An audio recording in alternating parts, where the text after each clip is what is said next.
অন্যায় করেছে তাদের শাস্তি আইন দেবে। তুমি আইনকে নিজের হাতে নেওয়ার চেষ্টা করো না। আইন? স্যার, সূর্য ফাউন্ডেশন তো সমস্ত আইন মেনে করেছিলাম। কি হলো? এবার আমার আইন আমি নিজে বানাবো।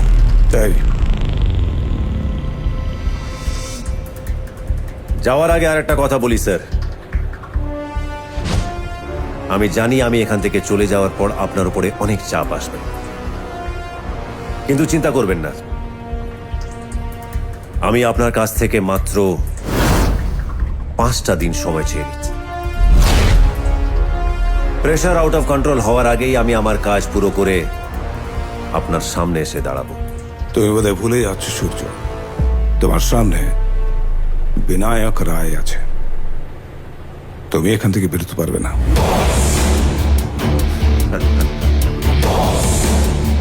স্যার, আমি আগেও বলেছি, আবারও বলছি, ভালো করে শুনে নিন, কারণ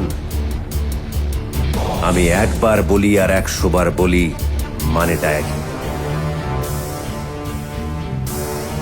আকাশে যতই মেঘ ঘনিয়ে আসুক না কেন, সূর্য ওঠা কেউ আটকাতে পারে না। সূর্য!